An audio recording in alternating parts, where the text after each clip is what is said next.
Thanks to everybody who made it. Thanks to everybody who logged on for our 2021 to 2022 COMTO Colorado Scholarship Program information session. We can move to the next slide today. We must give thanks to our annual sponsors. At the diamond level, we have WSP, and at the gold level, we have several from QA to HNTB, HDR, Tri-Unity, JKS Industries, and Michael Baker International.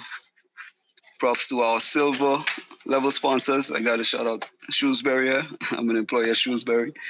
And our copper level sponsors. So welcome to the information session. I am Dr. Arthur Antoine. I'm a civil engineer by profession. I work as a senior project manager with Shrewsbury and Associates. We're civil engineering consultants. We work nationally, but I'm based in the Denver office, specializing in aviation and transportation projects. And to go through our agenda, we'll do a brief welcome, a brief icebreaker. We'll have our chapter president, Mr. Ulyss Cleckley, give an overview of COMTO Colorado's mission and values. And then we'll go into the scholarship program, history, eligibility, requirements. And last but not least, we'll hear from our mentors and a couple past recipients. Affectionately called COMTO. A lot of people don't know what the acronym stands for, but it stands for the Conference of Minority Transportation Officials. It's a national organization, nonprofit organization, founded in 1971. Initially, it was to host a conference on the campus of Howard University in DC. And to date, our national office, our headquarters is still in DC. We have 34 active chapters across the US. As the map shows, the states we're active in, but in some of these states, there are multiple chapters. And our membership includes businesses and individuals involved in almost every aspect of transportation. Thank you, Janae. Now, our local chapter, COMTO Colorado, was founded in May 2004. Volunteer basis again by a small group of professionals who are committed to our mission to provide full access to employment, careers, and contract opportunities for minorities and women in the transportation industry. And since then, we've been a very active chapter, hosting multiple events, and our highlight, or one of our key events or highlight events, is our scholarship program, which culminates with our annual scholarship banquet where we give out the award. On screen here, we have our current executive officers, Mr. Ulyss Cleckley, our current president, Marsha Nelson, external vice president, Travis Bogan, internal vice president, Isabel Martinez, our secretary, Janae Lewis, our treasurer, and Martel Dials, our co-treasurer. Also, I'd like to pay dues to our board of directors, our current board of directors, really diverse board, all engaged in the transportation industry again, with Ms. Kelly from QIT, Carla Romero Perez with HDR, Rusty Gonzalez with St. Andrews Construction Services, Stephen Pulioit with Michael Baker International, Jeff Knight with JKS Industries, and Mr. Michael Unger with WSP. So what is transportation? Everybody would have their own impression or answer to that, and what the transportation industry or what transportation means to them. Transportation is a multi-billion-dollar industry and is closely connected to any of the other large industries that prevails in the US, from healthcare to education. They all rely on transportation. That's how I like to think of it. In every aspect of our lives, just to get around, just to move around, it involves transportation. So when we speak of careers in transportation, people often first and foremost think of just being a bus driver. No disrespect to bus drivers, but they're quite necessary, the quite necessary expertise in the field of transportation. But transportation expands so far and wide to encompass fields like construction services, just to name a few of what we have on screen: construction services, utilities, communication services, logistics and warehouse administration, transportation planners, automotive service technicians, and specialty mechanics. Even the various types of engineering disciplines are involved in transportation. Myself being a civil engineer, I work directly on transportation projects and transportation infrastructure projects. I also like to highlight, before we move on, I really wanted to highlight the new frontier, call it robotics and computer science engineering, with technology advancing so fast, with the features such as drones for delivery, and even self-automated or self-driving vehicles. And to incentivize some of the students here would like to see the numbers, I thought I'd show this slide with just an approximate of the salaries, the potential salaries in the transportation industry, where you could enter entry-level job, non-skilled apprentice or technician, and start at a $18,000 to $30,000 salary, annual salary, and move up to the skilled trades of $30,000 to $50,000. And last but not least, which is why I hope a lot of you signed on today, is to pursue a college degree where you could enter whichever field or discipline in transportation at that aligns with your passion, where you could enter that at roughly $50,000 upwards. So with that, I hand you over to Ms. Janae Lewis, our Treasurer and Events Committee Chair, for a brief icebreaker. And let me say, I always like to engage. Feel free, I like to keep it conversational. Feel free to put your cameras on and ask questions as we move along at any point in time. Thank you, Arthur, for that introduction. And hello, everyone. Good evening. We are so happy to have you here tonight. Now, I don't want anybody sweating about this icebreaker. I'm not going to make you unmute yourself or talk. We're just going to have a poll. And what this poll is going to do is it's going to just give you a little bit of information about Denver's Department of Transportation and Infrastructure. So I have some fun poll questions that I'm about to display on the screen. And before you answer, I'm going to read a little statement regarding each question. I want you to think about it for a second and then choose the best answer. Remember, there is a right or wrong answer, but we'll go over the answers together at the end. It's just for fun. So I am going to share the poll. And our first question that you should see says, how many traffic control signals does TOD stands for Transportation Operations Department maintain for the city? Now, one fun fact is that without the transportation operations, vehicles in this city would run amok. People wouldn't know where they are going, when to stop, or how to navigate our one-way streets. So I want you guys just to take a wild guess and guess how many traffic signals are there here in the city and county of Denver. So go ahead and start putting in your answers, and then we'll share the results at the end. For the next question that you will be able to see when you scroll down, our fun fact about that question is fleet management maintains 2,200 vehicles for the city of Denver. The maintenance of those vehicles includes the truck cabs, truck frames, truck beds, engines, hydraulic lift pistons, and axles.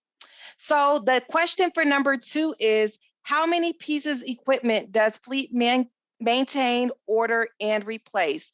Again, you guys, this is just for fun. I see your answers popping in. So keep submitting, and I'll go over the last one now. Question number 3, Denver's weather. You gotta love it, right? One day it's hot, one day it's cold. Well, with every warm spell that follows a cold one, the pavement beneath our tires heaves and holds. So question number 3 says, on average, about how many potholes do our crews fill each year? So I'll give you guys about 20 more seconds to answer. I see the answers popping in, and then I am going to share the screen. I'm going to end the poll and share the answers. So we'll wait about 10 more seconds. I still have some answers coming in. All right, perfect. I'm going to end polling, and I am going to share the results. So you all should be able to see the results on the screen. So for our first question, how many traffic control signs does Transportation Operations Department maintain for the city?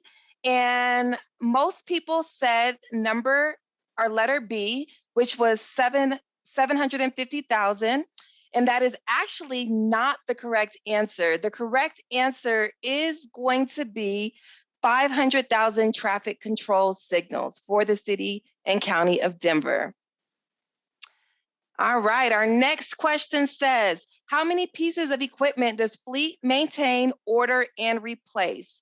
It looks like the majority said 2,422, and that answer is correct. There are 2,422 pieces of equipment and 388 different types of equipment. So that's a fun fact there. And then our last one says, on average, about how many potholes does our crew fill each year? And it looks like we have a tie here between about 100 a week and 1,500 a week. And the correct answer is D, 1,500 a week, which equates to 78,000 a year. So yeah, thank you so much for participating. I'm going to stop sharing these results and we are going to turn it over to our chapter president, Euless Cleckley, and he is just going to give us an overview of the mission and values for COMTO. Sure. Thanks, Janae. Appreciate it. And thanks, Arthur, for putting this event together. And I hope everyone is having a good night. And I learned a whole bunch from Janae from that poll. So thanks for continuously doing that on behalf of the Department of Transportation and Infrastructure. So I'm Euless Cleckley. I am the current president for the Colorado chapter of COMTO, and I'm also the executive director of the Denver Department of Transportation and Infrastructure. And definitely every time I have opportunities to speak about not only COMTO, but the COMTO mission and vision, and then how it relates to the importance of scholarships that we provide as a chapter, I want to take that opportunity to get in front of as many people as possible. So a couple of things that I would like to emphasize, and really Arthur explained kind of the overall purpose of COMTO over the past 40 plus years or so, actually 50 years of its existence. And it's really about advancing minorities and women in the transportation industry. Now, in order to do that, the chapters, the 34 chapters that are domestic as well as international, because I believe there's a chapter now in Canada. We are there to really help provide a connection with the community and figure out ways that we can really promote the overall mission of the organization, which is allowing opportunities for not only small businesses, not only existing professionals within the industry, but really building the next generation of transportation leaders that can move this country and really move the world. And so that's what we're here to do. Our chapter last year developed kind of a four-pronged platform that truly aligns with what you'll hear from today around scholarships and taking advantage of scholarship dollars that the chapter and the national organization actually raises. And it's really to help do these four things, which is build, organize, learn, and earn your way to a great transportation career. So we are building the partnerships and the relationships that would actually go into raising funds to have scholarships available. We're organizing to make sure we have our act together in terms of how we execute on the delivery of services and programs and whatnot for the Colorado chapter. But ultimately, it's about these last two pillars, which is your ability to learn. Scholarships that are being provided provides an opportunity for you to go get your education within the industry, which your ability to learn effectively will help you earn a high compensation for the work that you would end up doing for a long period of time. And so it's our responsibility to help build and organize, but it's your responsibility to make sure you take the opportunities to help learn and earn your way to a great career. So that's what we're here to do, support you as a chapter. You have, I think, examples of people that have taken advantage of the opportunities presented to them. And I can just speak for myself. My background is in transportation and economics. I went to North Carolina A&T State University. That's in Greensboro, North Carolina. That's HBCU. I had the opportunity to work in the private sector and the public sector, and ended up in the position that I'm in now, which is essentially over the largest department within the city and county of Denver. We have 1,400 employees, and we have one of the largest budgets where I have a $1.6 billion capital program for all the roads, bridges, and sidewalks and the like that you see. And we have about a $350 million operational budget for some of the utilities, as well as other kind of maintenance activities that we have going on. Huge budgets. We're talking about over a multi-billion-dollar organization with 1,400 people to help execute that. And that all came from me figuring out a way to take advantage of the opportunities that were presented to me in the industry, and then leading that to a long career. So the point to take away is that we're here to support you, take advantage of all the building and organizing that has been done by the chapter, but ultimately you have the opportunity to really learn and earn your way to a great career. So Arthur is the one that's leading the charge for our chapter, but we're relying on you to be the future leaders of not only the city, not only the state, but also the nation and again, globally. Appreciate the opportunity to get in front of you. And I'm sure we'll have opportunity, hopefully, to have more conversation to help you build, organize, learn, and earn your way to a great transportation career. So Arthur, I'll turn it back over to you, I believe. And thanks for the time tonight. Yes, sir. Thank you. And thanks for making the time to join. So getting into the gist of things, our scholarship program with COMTO, Colorado, founded in 2004. We're proud to keep this scholarship program ongoing for the past 16 years. And every opportunity, I got to give a shout out to Dr. Mary Davis, the former COMTO Colorado Scholarship Committee Chair. I'm honored to be in the position of chair at this point in time, continuing her legacy. Overall, over these years, we've provided over $150,000 in funds to deserving minority students. And supplemental to the scholarship program, we initiated in 2012 a mentorship program. I'll get in a bit, I'll get into what that's about, but it's specifically for scholarship recipients, students who have been awarded the scholarship. It's optional for them. However, to be eligible for a repeat scholarship, you must have gone through this mentorship program. And here I want to point out, before we get into the eligibility and requirements, the application is fully, and application details and information is all fully available at our website. The link is provided here, and I'm sure we could send the slides out to registered attendees. So eligibility is really straightforward. First and foremost, you must currently be enrolled in a Colorado State approved high school. Secondly, you must be a graduating senior prepared to enter a US accredited college or trade school, keyword there, college or trade school in 2021. So by fall 2021, fall this year. Next, you have to be in good standing with your high school and maintaining at least a 2.5 grade point average for the 2020 to 2021 academic year. And last but not least, you complete the full COMTO Colorado application process by the designated deadline. And I'll get into on the next slide what this application process entails. So key application requirements. First and foremost, your personal essay. This is a huge part where you get to tell us about yourself, really sell yourself, your experiences, your career desires or aspirations in transportation to make yourself stand out above the crowd. You could expand on your involvement or leadership roles in community and so forth. Secondly, we need 2 letters of recommendation, ideally from teachers, school staff, employers, coaches, etc. And everything in red is important. Letters from family members will not be accepted. And you also need your counselor to fill out this endorsement form.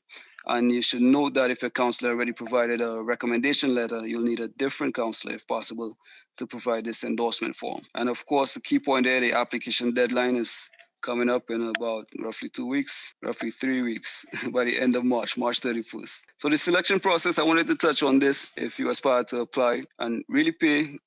Thanks for those who joined today. You're getting some key pointers here. Pay attention to the scoring criteria that's shown on the website. That way you could tailor your application content to help yourself achieve the higher scores. So the selection process, after we receive all applications by the due date, and even if you send it off on the due date, or your content must be postmarked by that date of March 31st. Now, going into the selection process, we first and foremost, we screen all applications for eligibility and shortlist all eligible candidates. Then we schedule interviews of all the shortlisted applicants, and we make the final selection of who gets the scholarship or who gets awarded by the end of April to early May, all culminating in our awards banquet. And traditionally, it has always been a grand banquet in person. Last year, 2020, because of the pandemic, we held it virtually, and we'll see what unfolds this year. And last but not least, I got to give a shout out to our scholarship screening, interview, and selection subcommittee members. Not sure if we have any on the call tonight, but definitely sharing the workload of handling all the applications that come in. I appreciate it.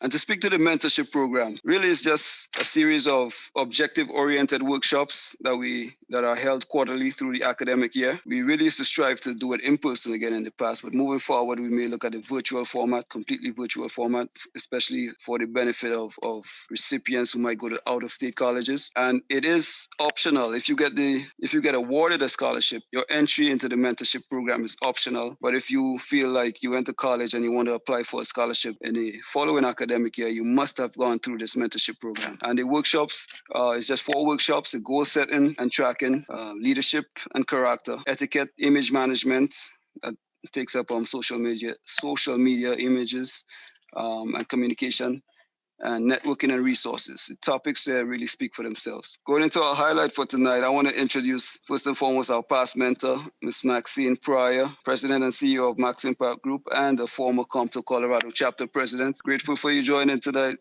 Maxine, and feel free to tell us about your experience as a mentor. Sure. Well, thank you so much, Arthur, for the opportunity, as well as Euless and your fantastic team. You guys are doing a phenomenal job carrying the mantle and just really taking COMTO to the next level. Hello to everyone who is on the call and those that will be watching even after this. You've really chimed into a very beneficial Zoom call this evening. As Arthur mentioned, I am the president and CEO of the Max Impact Group. We are a management consulting firm and we specialize in EDI, or equity, diversity, and inclusion strategies. Currently, our work has us on the Denver International Airport, helping with the renovations of both the main terminal as well as the concourse expansion. And we've done a lot of other work throughout the city to help small minority and women-owned businesses, breaking down barriers and leveling the playing field. So I'm extremely excited about being here tonight because one of my passions is certainly youth. And with my previous involvement with COMTO, I was, as Arthur mentioned, one of those who would come in and be able to provide a workshop for the mentoring of the scholarship students. And I was also one of the co-chairs for the national internship program. So that being said, I had the absolute delight to be able to share some very key information at a very critical stage for you all as young people and just kind of entering into that next level or your collegiate stages. Some of the topics that were shared previously were some of the things that I would speak to and several other key speakers. Some things such as leadership, how to influence and impact, whether that's people, plans, or processes. How do you show up and how do you get, how are you showing up to the table? How you empower others. Did a workshop the other day about the difference between an influencer and a leader. How to handle failure. That's one of the things that comes with leadership. Oftentimes we talk about the highlights of it and the positives of it, but there are some times where you're going to fall short perhaps, and just how to bounce back from that and not let that curtail your future and your contributions going forward. Character and integrity, your consistency there of your actions, your values, your methods, your principles and outcomes, your branding, which includes not only your name, which can be your reputation, but also your image and how you're seen. What are your nonverbal and verbal communication styles? Making an unforgettable impression is something that all of these different workshops are aimed at leaving as your takeaway, if you will. The thing is, the money that you receive as a scholarship recipient is just the beginning. We are here to be able to become partners with you in your experience, in your growth, in your matriculation from high school to college and through college. It's a long-term journey, if you'd like. Arthur mentioned that if you're able to attend, if you end up attending these workshops, this can benefit you for 4 years, and I've witnessed it. We've had several students who stuck with us for all 4 years, some of which are now engineers for CDOT and other key agencies around the city, as well as some outside of the city. Information and access is something that a lot of minority students do not necessarily get, especially at this early stage. And COMTO and the scholarship program and the mentoring program with its workshops, et cetera, aims at being able to provide this information to you at an early stage. It is a difference maker. And so I'm just pleased to be at the table. Thank you again for the invitation tonight. COMTO does some really great work, and I hope that many of you are able to benefit from the offerings that we have. Please don't miss the deadline. And if something has come up, please make sure you're contacting leadership and being communicative and those kind of things. So thank you again, Arthur, for the opportunity, Euless, for your leadership. It's an honor to be here tonight. Appreciate it. Thank you so much, Maxine. I will follow with Rim Asifa. She was our 2020 recipient. She got our highest level award, the Phil Washington Pinnacle Award for Distinguished Leadership. And she's currently a student at the University of Northern Colorado. You're on mute, Rim, if you're speaking. Hi. Oh, sorry, I'm looking for a little bit light. No worries. Okay, I think it's better. Okay. My name is Reem Asafal. I'm originally from Eritrea, Asmara. I've been here since 2017, and I'm very grateful to be part of the COMTO Colorado Scholarship member. And I look forward to connect with each other more and use the opportunities that are provided. I'm currently undecided, but I look forward to majoring in business information system in the future, work in and then work in the health industry or other industry that are related to technology and business.